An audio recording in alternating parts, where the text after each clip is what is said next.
They want you to chase likes. They want you to beg for attention. They want you to polish your image. Why? Because that's how novices squander real influence. But what if your reputation could become your deadliest weapon? What if every rumor, every whispered praise, cut deeper than any sword? What if you could topple rivals by the mere suggestion of your greatness? This is the way of kings. Today we solve the ultimate puzzle: how to turn your name into a silent assassin, how to wield reputation like poison, subtle, surgical, and unstoppable. The true crown of prestige. Influence is not measured by applause, but by silent sway. The highest form of power is not in grand declarations, but in a reputation so solid that no one dares to challenge it. The greatest rulers, the real architects of authority, do not shout their victories. They plant them in the minds of others. They build a world where every mention of their name carries weight.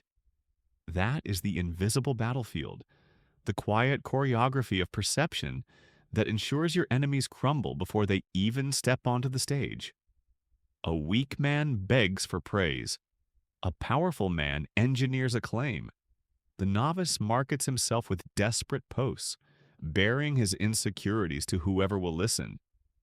The strategist, however, sows subtle endorsements, cultivates doubts about rivals, and lets the world testify to his worth. It is a fatal mistake to believe power rests in credentials. Power rests in perception. Reputation is the ultimate weapon, slow, invisible, but when it strikes, it is total. It is when your opponents hesitate, when allies vouch for you without prompt, when every conversation you're mentioned in reinforces the narrative you've quietly crafted. You do not proclaim, you insinuate. You plant seeds of your own legend and let them take root in other minds. A king does not brag. He orchestrates others to speak his praise. The insecure think victories need trophies. The discerning know that true power thrives in reputation's shadow, often without ever making a sound. You must become the architect of reputation. Create conditions that fortify your legend and isolate your rival's name. Strip away the endorsements they need to breathe, not by exposing scandal, but by redirecting every whisper of praise elsewhere. Turn their advocates into skeptics. Let doubt take root in silent conversations. Present yourself as unassailable, composed, and remote. While beneath that calm surface, you erode the very pillars of their prestige. They will fall, not because you struck them down, but because you undermined the pedestal on which they stood. True reputation warfare uses the enemy's own strengths against them. Their accomplishments become shackles. Their hunger to prove value, to defend honor, to outshine you, all becomes a trap you've laid. You offer no rebuttal. They ensnare themselves in their defense. Your absence becomes a spotlight. Your silence becomes a verdict. They crave your mention. And the more they chase it, the more you recede, until they collapse pursuing a phantom. In this unseen battle, you don't brandish words but narratives, or the absence of them. You appear only in curated moments, vanishing to let the void do your work. You never justify, never defend, never explain. A king who reasons dilutes his mystique. A sovereign who remains an enigma holds every mind hostage. You win not by dismantling your rival, but by letting them demolish themselves in the court of public opinion. Most voices clamor for attention. The king's name resonates in the hush. He controls the conversation by choosing when not to speak. This power unnerves crowds. They either revere it or unravel trying to match it. And when they break, the king's sword stays sheathed. His reputation has already done the killing. You don't triumph by proving a point. You triumph by ensuring your rival's fall reads like their own tragedy, while you stand unseen, unshaken, undefeated. The most formidable presence is the one who never reacts, even when provoked. In a world driven by praise, envy, and acclaim, the one who masters strategic absence rules. This is the art of omission, not the lack of action, but the weaponization of silence. A king's worth is never measured by vanity. He wields his reputation like a blade forged in shadows, watching as others consume themselves, seeking his nod. Every time they demand it, he grants none, letting them fracture in pursuit. Their overreactions aren't signs of strength, but admissions of their own insecurity. The sovereign mind knows that remaining indifferent while they implode is to command absolute authority. When you control whether a name is spoken, you control history. Reputation becomes your silent scalpel, an art of quiet, precise humiliation carried out through implication and cemented by public judgment.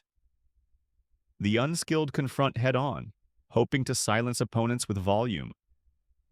But the true master strikes invisibly, burdening a rival's image with unseen weights. One well-placed rumor, one story hinted at but never fully told, one subtle twist of truth, and suddenly your adversary is a question mark in everyone's mind. You never prove them wrong. You seed doubt and let the masses finish the job. A tainted name becomes a noose, and observers are only too happy to pull it tight. This method demands patience. You do not level accusations, you drop suggestions. You do not launch attacks, you drift comments. You do not defend your standing, you shift the focus. The gentler the nudge, the more total the collapse. Once someone's competence, loyalty, or character is quietly questioned, they begin to decay in the court of opinion. Their influence shrinks. They speak louder, scramble to justify themselves, and act in ways that only reinforce the narrative you've laid out. You must learn to operate in the shadows. Toppling a reputation requires no falsehoods, just ruthless timing. Wait for a misstep, then cast a spotlight on it.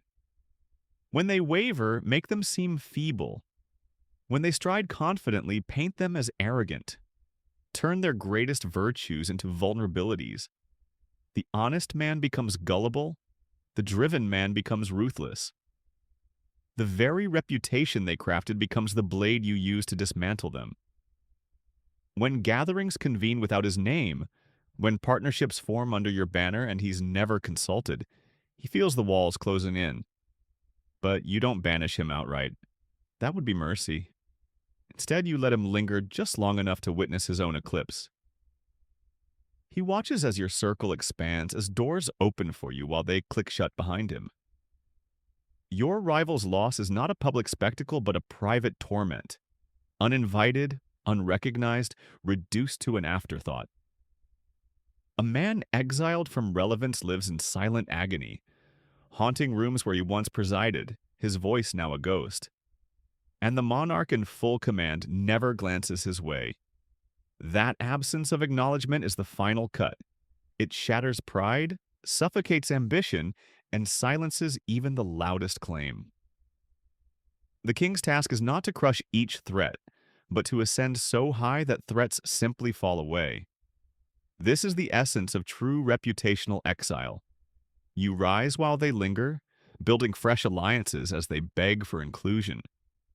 You steer conversations, shape perceptions, and guide culture until no one remembers why your rival ever mattered. By the time he realizes he's been erased, he has no strength left to resist. Exile through reputation is not isolation but obsolescence. He remains in view yet loses all influence. His words carry no weight. His presence provokes no reaction. The court no longer seeks his counsel. He becomes a relic drifting through memories, while you occupy the center of every story. Victory here isn't declared, it's assumed. Power lives not in noise but in the silence of your supremacy.